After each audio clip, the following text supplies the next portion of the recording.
padang pasir Jazirah Arab yang kering dan tandus, lahirlah seorang anak laki-laki dari suku Quraisy yang kelak dikenal sebagai Syuja bin Wahb. Namanya mencerminkan keberanian, dan sejak kecil Syuja tumbuh sebagai seorang anak yang tangguh, cekatan, dan penuh semangat. Ia dibesarkan dalam lingkungan yang keras, di mana kemandirian dan keberanian adalah syarat hidup yang utama. Syuja kecil belajar menunggang kuda, memanah, dan bertahan hidup di tengah kondisi yang sulit.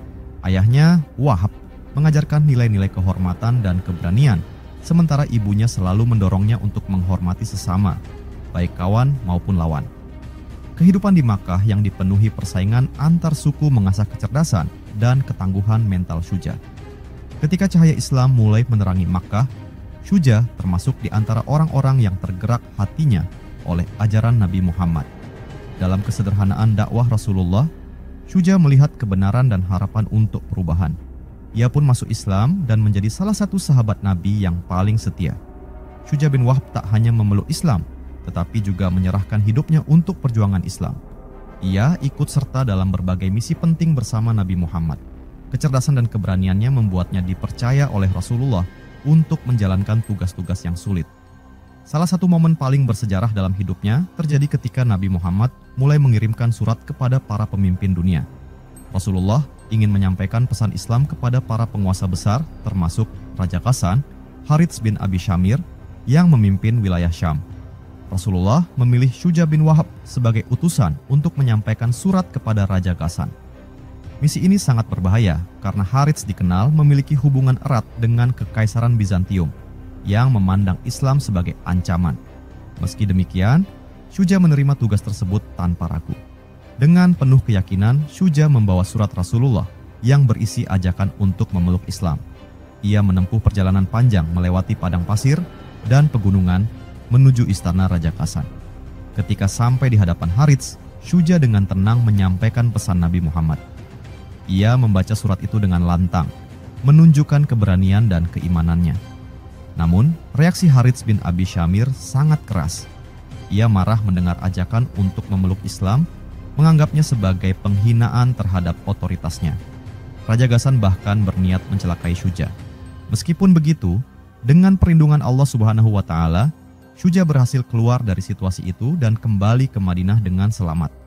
Ia melaporkan semua yang terjadi kepada Nabi Muhammad. Kisah Syuja bin Wahb adalah cermin dari keberanian dan dedikasi seorang sahabat dalam menjalankan tugas dakwah. Ia adalah contoh nyata bagaimana keyakinan kepada Allah Subhanahu wa Ta'ala dapat memberikan kekuatan di tengah ancaman dan bahaya. Syuja bin Wahb adalah salah satu sahabat Nabi Muhammad yang dipercaya untuk membawa surat penting kepada Harits bin Abi Syamir al-Ghassani, Raja Ghassan. Peristiwa ini adalah bagian dari upaya Nabi Muhammad menyampaikan dakwah Islam kepada para penguasa besar di sekitarnya. Tokoh dan peristiwa yang terkait, pertama, Syuja bin Wahb. Pada suatu pagi yang cerah di Madinah, Syuja bin Wahb duduk di sudut masjid, mendengarkan dengan penuh perhatian ketika Nabi Muhammad berbicara kepada para sahabatnya. Rasulullah selalu berbicara dengan nada lembut namun penuh kewibawaan, dan setiap kata yang keluar dari lisannya seperti mutiara yang menyentuh hati. Islam adalah agama kedamaian, kata Rasulullah. Maka tugas kita adalah menyampaikan kebenaran ini kepada semua manusia dengan cara yang terbaik dan penuh hikmah. Syuja mengangguk pelan, merenungkan kata-kata Nabi. Ia telah berjanji kepada dirinya sendiri bahwa ia akan berjuang untuk agama ini, bukan hanya dengan pedang, tetapi juga dengan hati, pikiran, dan tindakannya. Syuja dikenal sebagai salah satu sahabat yang setia dalam berbagai peperangan bersama Rasulullah. Ia turut berperang di Badar, Uhud, dan Khandaq. Dalam setiap peperangan, Syuja selalu berada di garis depan, melindungi Rasulullah dan pasukan Muslim. Pada suatu hari di Perang Khandaq, ketika kaum Quraisy mengepung Madinah, Syuja berdiri di samping Rasulullah yang sedang memimpin penggalian parit. Keringat membasahi wajah Rasulullah, tetapi senyum tidak pernah hilang dari wajah beliau. "Ya Rasulullah," kata Syuja sambil menyeka keringatnya sendiri. "Kita akan bertahan, bukan? Dengan izin Allah Subhanahu wa Ta'ala, mereka tidak akan mampu melewati parit ini." Rasulullah menatap Syuja dengan penuh kasih. "Allah Subhanahu wa Ta'ala bersama kita, Syuja, dan dengan kerja keras kita, kemenangan pasti akan datang." Salah satu momen paling menentukan dalam hidup Syuja adalah ketika Rasulullah memanggilnya suatu sore di Masjid Nabawi. Para sahabat sedang duduk melingkar, mendiskusikan rencana pengiriman surat kepada para pemimpin dunia. Rasulullah memandang Syuja dengan penuh keyakinan.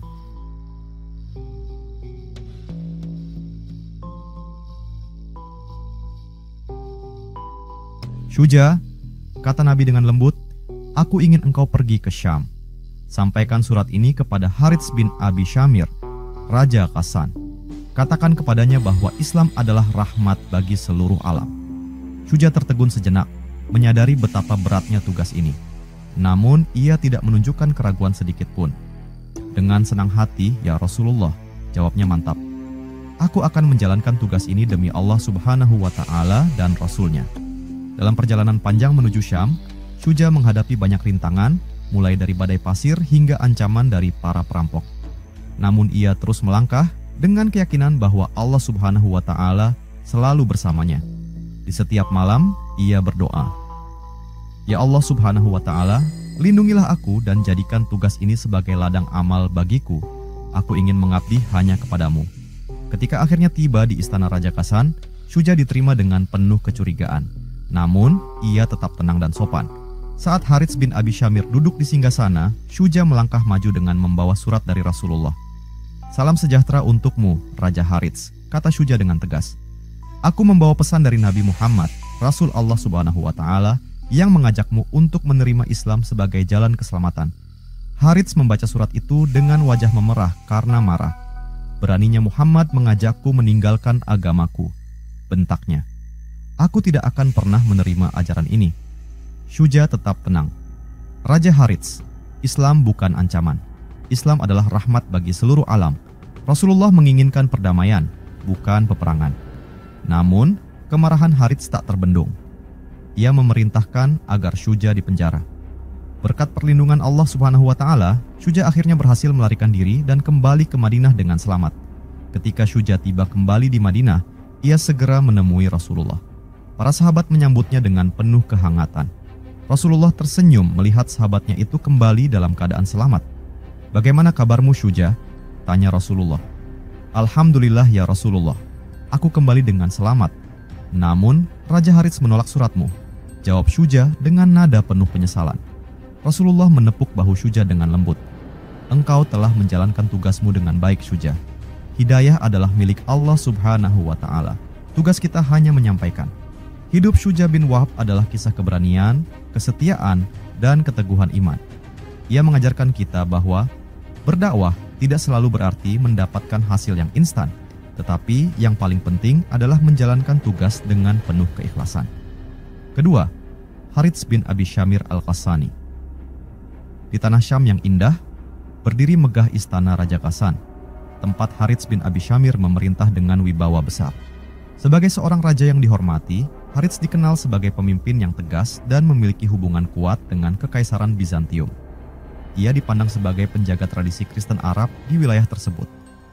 Dalam istana megahnya, Harits menjalankan kekuasaannya dengan kebanggaan besar atas warisan leluhurnya. Harits adalah pria tinggi dengan postur gagah, mengenakan jubah kebesaran yang dihiasi bordiran emas. Setiap hari, ia duduk di atas singgasana, mendengarkan laporan para penasihat dan memutuskan urusan rakyatnya. Namun, hari itu berbeda. Seorang utusan dari tanah Madinah telah tiba, membawa surat dari seorang pria yang disebut-sebut sebagai Nabi terakhir, Muhammad. "Siapa orang ini yang berani mengirim surat kepada seorang raja seperti aku?" Harits bertanya dengan nada tajam kepada para pengawalnya. "Yang mulia," jawab seorang penasihat, "dia adalah Syuja bin Wahab, utusan Muhammad dari Arab. Mereka menyebutnya Rasul Allah Subhanahu wa Ta'ala." Harits mengerutkan dahi, lalu dengan suara berat ia berkata, "Bawa dia masuk. Aku ingin mendengar sendiri apa yang dibawa oleh utusan ini." Syuja bin Wahab memasuki aula istana dengan langkah tenang, meski di sekelilingnya para prajurit bersenjata memandangnya dengan curiga. Di tangannya tergenggam sebuah gulungan surat. Ketika ia sampai di hadapan Harits, ia membungkuk dengan hormat. "Salam sejahtera untuk Yang Mulia Raja Harits bin Abi Syamir," kata Syuja dengan suara tenang namun tegas. "Aku adalah utusan Muhammad, Rasul Allah Subhanahu wa Ta'ala, yang mengirimkan surat ini untukmu." Harits menatap Syuja dengan mata tajam. "Muhammad? Rasul Allah Subhanahu wa Ta'ala?" apa yang membuatnya berpikir aku akan mendengar pesannya. Syuja dengan sabar menyerahkan surat itu. Harits membuka gulungan itu, lalu membaca isinya. Dengan nama Allah Subhanahu wa Ta'ala yang Maha Pengasih lagi Maha Penyayang. Dari Muhammad, Rasul Allah Subhanahu wa Ta'ala, kepada Harits bin Abi Syamir Al-Ghassani. Salam sejahtera bagi orang yang mengikuti petunjuk. Aku mengajakmu kepada Islam. Masuklah ke dalam Islam, maka engkau akan selamat.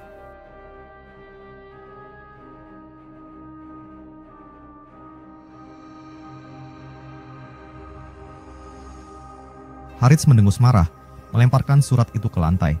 Ia berdiri dari singgasananya menunjuk ke arah Syuja. Beraninya Muhammad mengajakku meninggalkan agamaku. Aku adalah Raja Ghassan, penjaga tradisi Kristen di tanah ini. Aku tidak membutuhkan ajaran barunya. Syuja tetap tenang, meskipun ia bisa merasakan amarah yang memuncak di ruangan itu. Dengan suara lembut, ia berkata, "Yang mulia, Muhammad tidak memintamu untuk kehilangan kehormatan atau kekuasaan. Ia hanya mengajakmu untuk mengenal kebenaran dan jalan keselamatan." Harits menatap Syuja dengan penuh kemarahan. Keselamatan ada dalam tradisi nenek moyangku, bukan ajaran baru yang datang dari padang pasir." Syuja melangkah maju, tetap tenang meski prajurit mulai merapat ke arahnya.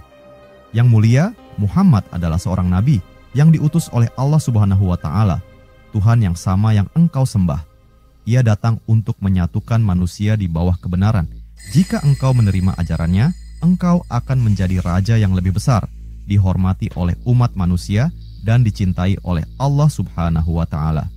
Namun, kata-kata Syuja hanya memperburuk amarah Harits.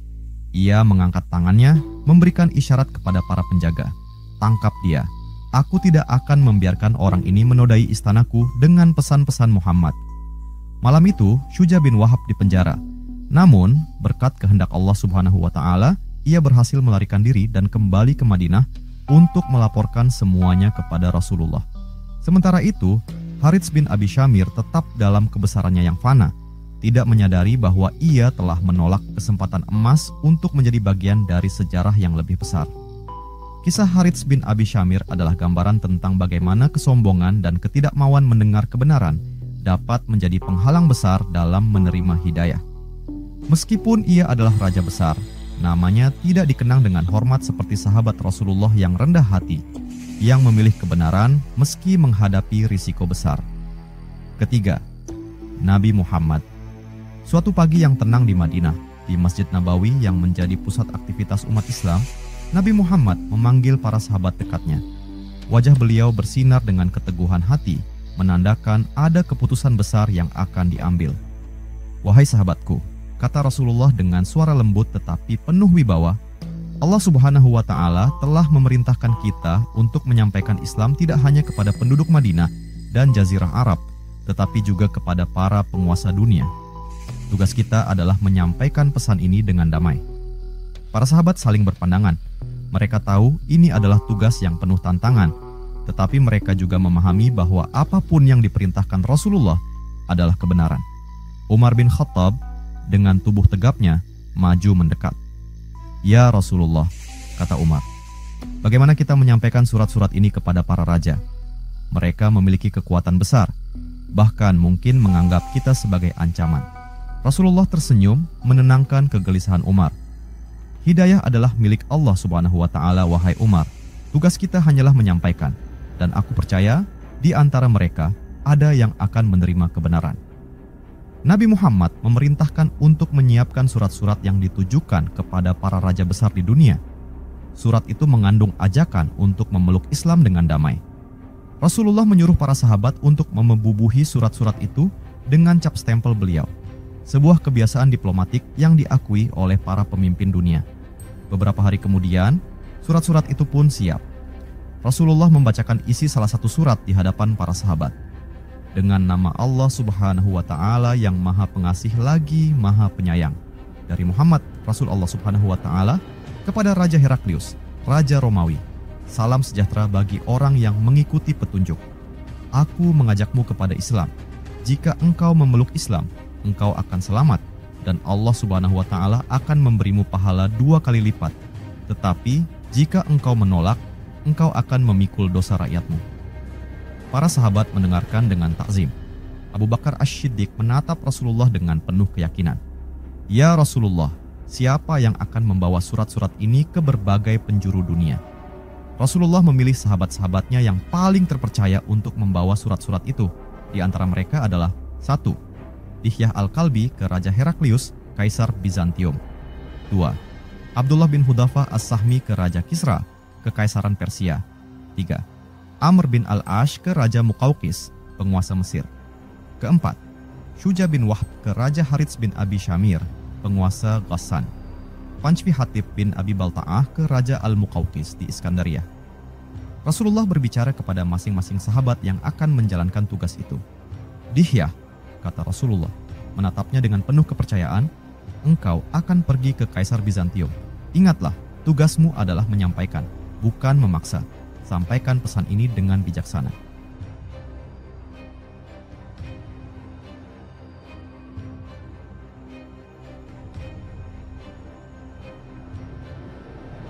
Dihyah mengangguk. "Demi Allah Subhanahu wa Ta'ala dan Rasul-Nya, aku akan melaksanakannya dengan sebaik-baiknya." Kepada Abdullah bin Hudhafah, Rasulullah berpesan, "Kisra adalah seorang raja yang keras, tetapi Allah Subhanahu wa Ta'ala yang Maha Besar adalah pelindung kita. Jangan takut, Abdullah." Abdullah menjawab, "Aku tidak takut ya Rasulullah. Aku akan pergi dengan penuh keikhlasan." Para sahabat berangkat ke berbagai penjuru dunia. Setiap perjalanan penuh tantangan, mulai dari jarak yang jauh hingga kemungkinan permusuhan dari para penguasa. Namun, para sahabat melaksanakan tugas mereka dengan penuh keyakinan. Ketika Dihyah Al-Kalbi tiba di hadapan Heraklius, Kaisar Bizantium, ia menyerahkan surat Nabi Muhammad dengan sopan. Heraklius membaca surat itu dengan serius. Meski ia tidak memeluk Islam, ia memberikan penghormatan kepada pesan Rasulullah dan memulangkan Dihyah dengan selamat. Berbeda dengan Kisra, Raja Persia. Ketika Abdullah bin Hudhafah menyerahkan surat Rasulullah, Kisra merobek surat itu dengan marah. Ketika berita ini sampai kepada Nabi Muhammad, beliau bersabda dengan tenang, "Allah Subhanahu wa Ta'ala akan merobek kerajaannya sebagaimana ia telah merobek suratku." Dan benar, tak lama kemudian, Kekaisaran Persia mengalami kehancuran. Meski tidak semua raja menerima Islam, misi ini menunjukkan keberanian, keikhlasan, dan hikmah dalam berdakwah. Surat-surat itu adalah lambang bahwa Islam adalah agama universal yang membawa rahmat bagi seluruh umat manusia. Rasulullah mengajarkan bahwa tugas seorang muslim adalah menyampaikan kebenaran, sedangkan hidayah adalah hak Allah Subhanahu wa Ta'ala. Keempat, keselamatan Syuja bin Wahb. Di sebuah malam yang dingin di Syam, Syuja bin Wahb duduk di sudut penjara yang gelap dan lembab. Cahaya bulan yang redup menyelinap melalui celah kecil di dinding batu, menerangi wajahnya yang penuh keteguhan. Di tengah kesunyian, ia berdoa dengan suara lirih. "Ya Allah Subhanahu wa Ta'ala," bisiknya, "aku di sini karena tugasmu. Aku hanya seorang hamba yang ingin menyampaikan kebenaran. Jika engkau menghendaki keselamatanku, maka lindungilah aku. Jika tidak, aku pasrah pada kehendakmu." Beberapa hari sebelumnya, Syuja bin Wahbi telah berdiri gagah di depan Raja Harits bin Abi Syamir Al-Ghassani, membawa surat Rasulullah yang berisi ajakan damai untuk memeluk Islam. Namun, kemarahan sang raja membara saat membaca surat tersebut. "Berani sekali Muhammad menyuruhku memeluk agamanya," bentak Harits sambil meremas surat itu dengan tangannya. "Aku adalah raja besar, dan agamaku adalah kebanggaanku. Tangkap utusan ini. Aku tidak mau melihatnya lagi." Para prajurit segera membawa Syuja dan melemparkannya ke dalam penjara. Meskipun diancam dengan hukuman berat, Syuja tetap tenang. Ia yakin bahwa Allah Subhanahu wa Ta'ala akan melindunginya. Di dalam penjara, Syuja ditemani oleh seorang penjaga tua yang penasaran dengan keberaniannya. Penjaga itu, bernama Malik, memandang Syuja dengan rasa kagum. "Engkau benar-benar tidak takut, wahai orang asing?" tanya Malik sambil duduk di luar jeruji besi. "Raja kami tidak pernah menunjukkan belas kasihan kepada orang-orang yang menentangnya." Syuja tersenyum tipis. "Aku tidak takut, Malik. Aku hanya hamba Allah Subhanahu wa Ta'ala dan hidupku berada di tangannya. Jika dia menghendaki aku mati di sini, maka itu takdirku. Tapi jika dia menginginkan aku kembali ke Madinah, maka tidak ada seorang pun yang bisa menghalangi." Malik terdiam sejenak, memandang Syuja dengan penuh rasa ingin tahu.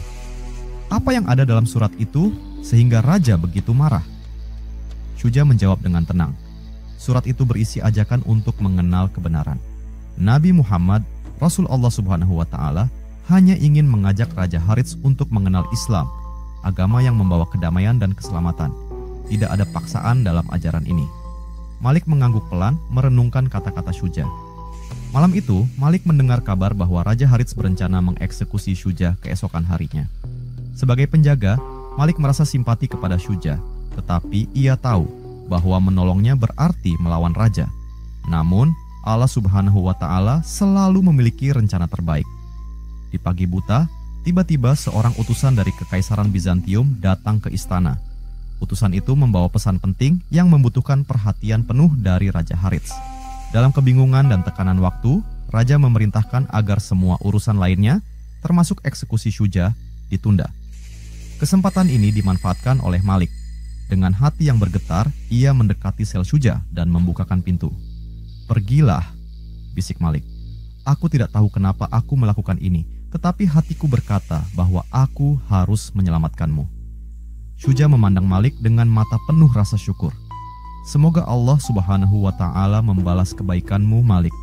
Engkau telah menyelamatkan nyawaku." Tanpa membuang waktu, Syuja melarikan diri dari istana. Ia berjalan dengan cepat melalui jalan-jalan kecil dan pegunungan yang gelap.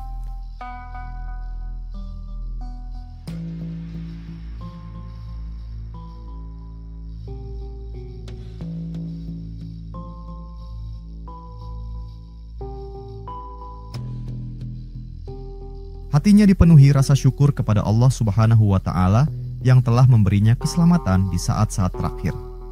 Beberapa minggu kemudian, Syuja tiba di Madinah. Wajahnya yang lelah segera berubah menjadi penuh sukacita saat melihat Masjid Nabawi. Ia langsung menemui Rasulullah yang menyambutnya dengan senyuman hangat. "Bagaimana kabarmu, Syuja?" tanya Rasulullah. "Alhamdulillah, ya Rasulullah," jawab Syuja. Suaranya sedikit gemetar karena emosi. "Aku berhasil kembali meski Raja Harits menolak suratmu dan mencoba mencelakaiku. Allah Subhanahu wa Ta'ala telah menyelamatkanku." Rasulullah menepuk bahu Syuja dengan lembut. "Engkau telah menjalankan tugasmu dengan baik, wahai Syuja. Ingatlah, tugas kita hanya menyampaikan. Hidayah adalah hak Allah Subhanahu wa Ta'ala." Keselamatan Syuja bin Wahb adalah bukti nyata bahwa Allah Subhanahu wa Ta'ala selalu melindungi hamba-hambanya yang beriman. Keberaniannya, keikhlasannya, dan keyakinannya kepada Allah Subhanahu wa Ta'ala menjadi teladan bagi umat Islam dalam menjalankan tugas dakwah meskipun menghadapi bahaya. Kelima, wafatnya Raja Ghassan. Di istananya yang megah di tengah-tengah tanah Syam, Raja Harits bin Abi Syamir al-Ghassani duduk di singgasananya yang terbuat dari emas. Matanya menatap jauh ke arah jendela besar yang menghadap lembah hijau. Usianya kini tak lagi muda, dan tubuhnya yang dulu gagah mulai menunjukkan tanda-tanda kelemahan. Namun, kebanggaannya sebagai penguasa Ghassan tetap terpancar dari wajahnya. Di sekitarnya, para penasihat berbicara tentang urusan kerajaan, tetapi pikiran Harits melayang jauh. Dalam hatinya, ia mengenang pertemuannya dengan Syuja bin Wahab, utusan Nabi Muhammad. Meski ia telah menolak surat Nabi dan memerintahkan penangkapan Syuja, kata-kata dari surat itu terus terngiang dalam benaknya. "Masuklah ke dalam Islam, maka engkau akan selamat." Suatu malam, saat angin dingin menyapu istana, Harits memanggil penasihatnya yang paling setia, Malik. Dalam suasana yang sunyi, mereka berbicara di sebuah ruang pribadi. "Malik," kata Harits dengan suara lemah, "apa yang kau pikirkan tentang Muhammad dan pesannya?" Malik, yang telah lama menyimpan keraguannya sendiri, menjawab dengan hati-hati, "Yang mulia, aku telah mendengar banyak tentang Muhammad. Ia dikenal sebagai orang yang jujur dan membawa ajaran yang penuh kedamaian. Bahkan para musuhnya memuji kejujurannya." Harits menghela napas panjang, matanya menerawang. "Aku telah menolak suratnya. Aku bahkan memerintahkan penangkapan utusannya. Apakah menurutmu aku telah membuat kesalahan?" Malik menatap rajanya dengan penuh simpati. Hanya Allah Subhanahu wa Ta'ala yang tahu kebenaran yang mulia. Tetapi masih ada waktu untuk memperbaiki segalanya. Namun, Harits tidak memberikan jawaban.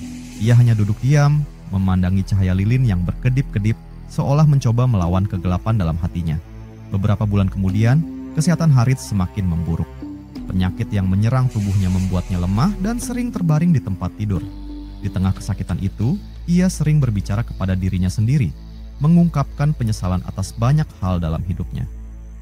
Jika saja aku mendengarkan utusan itu, bisiknya suatu malam, saat hanya Malik yang berada di sisinya. Jika saja aku tidak membiarkan kesombongan menguasai diriku. Malik, yang tahu perlu waktunya semakin singkat, mencoba menghibur rajanya. Yang mulia, Allah Subhanahu wa Ta'ala Maha Pengampun.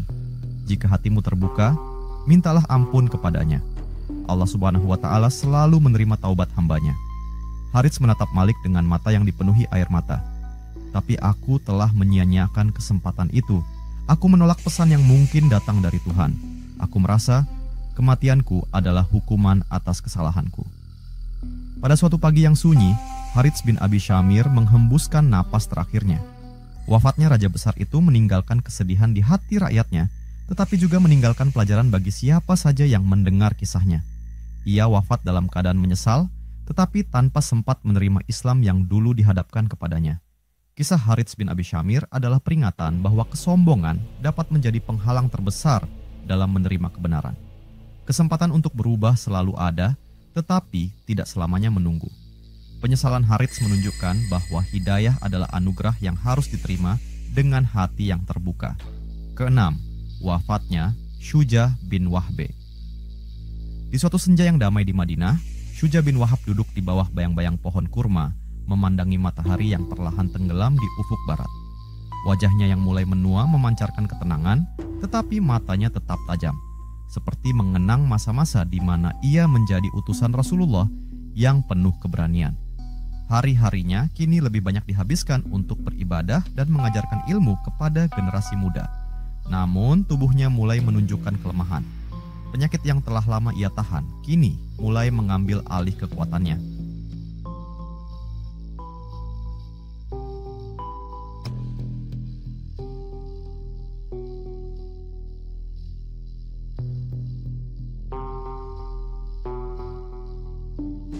Suatu hari, Syuja memanggil keluarganya dan beberapa sahabat dekat ke rumahnya. Suasana penuh keheningan, tetapi Syuja tetap tersenyum, meski tubuhnya terlihat lemah. "Wahai keluargaku," katanya dengan suara serak, "aku merasa waktuku di dunia ini tidak lama lagi. Aku tidak takut mati, karena aku tahu Allah Subhanahu wa Ta'ala adalah sebaik-baik tempat kembali. Tetapi aku ingin meninggalkan pesan untuk kalian." Seorang putranya yang duduk di sampingnya menggenggam tangannya. "Ayah, jangan berkata begitu. Allah Subhanahu wa Ta'ala masih memberi kita waktu bersamamu." Syuja menggeleng pelan dengan senyuman lembut di bibirnya. "Anakku, hidup ini hanyalah sementara.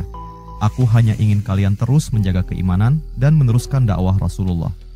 Jangan pernah takut untuk berkata benar meski kalian menghadapi ancaman besar." Sahabatnya, Abdullah, yang duduk di sudut ruangan, mendekat dan menatap Syuja dengan penuh rasa hormat. "Wahai Syuja, engkau adalah salah satu teladan keberanian di antara kami. Engkau membawa surat Rasulullah kepada raja-raja yang penuh ancaman. Kami akan selalu mengingatmu." Syuja menepuk bahu Abdullah dengan pelan. "Sungguh, aku hanyalah hamba Allah Subhanahu wa Ta'ala yang lemah. Semua yang kulakukan adalah karena keimanan kepada Allah Subhanahu wa Ta'ala dan kecintaanku kepada Rasulullah. Ingatlah, Abdullah, tugas kita adalah menyampaikan kebenaran. Hidayah adalah milik Allah Subhanahu wa Ta'ala." Malam itu, tubuh Syuja semakin melemah. Ia terbaring di atas ranjang sederhana, dikelilingi oleh keluarganya. Bibirnya terus melafalkan zikir, menyebut nama Allah Subhanahu wa Ta'ala dengan penuh ketenangan. Para sahabat berkumpul di sekelilingnya, berdoa agar Allah Subhanahu wa Ta'ala mempermudah perjalanan akhirnya. "Abdullah," panggil Syuja dengan suara lemah. "Ya, Syuja," jawab Abdullah sambil mendekat. "Ketika aku pergi nanti, sampaikan kepada Rasulullah di hari kiamat bahwa aku telah menjalankan tugas yang beliau berikan dengan sebaik-baiknya. Aku hanya berharap Allah Subhanahu wa Ta'ala menerima amal kecilku ini." Abdullah mengangguk, menahan air mata. "Insya Allah Syuja, engkau telah menjadi teladan bagi kami semua." Syuja tersenyum, lalu dengan suara lirih ia mengucapkan kalimat terakhirnya. "La ilaha illallah Muhammadur Rasulullah." Seiring dengan ucapannya, nafas Syuja perlahan berhenti. Suasana hening menyelimuti ruangan, hanya terdengar isak tangis pelan dari keluarganya. Keesokan harinya, Madinah berduka atas wafatnya salah satu sahabat yang setia. Syuja bin Wahib dimakamkan dengan penuh penghormatan. Para sahabat mengenangnya sebagai seorang yang berani, ikhlas, dan penuh pengabdian dalam menjalankan tugas dakwah. Kisah hidup dan wafatnya Syuja bin Wahb adalah teladan tentang keberanian, kesetiaan, dan keteguhan iman. Ia menunjukkan bahwa seorang muslim sejati selalu bersedia berkorban demi kebenaran dan menjadikan akhirat sebagai tujuan utamanya. Pesan penting dari peristiwa ini. Surat Nabi Muhammad kepada Raja Ghassan mencerminkan metode diplomasi dan dakwah yang damai, bahkan kepada penguasa non-muslim. Peristiwa ini juga menyoroti keberanian para sahabat dalam menghadapi tantangan besar demi menyebarkan ajaran Islam. Peristiwa ini menjadi pelajaran bagi umat Islam tentang pentingnya keberanian, kebijaksanaan, dan kesabaran dalam menyampaikan kebenaran.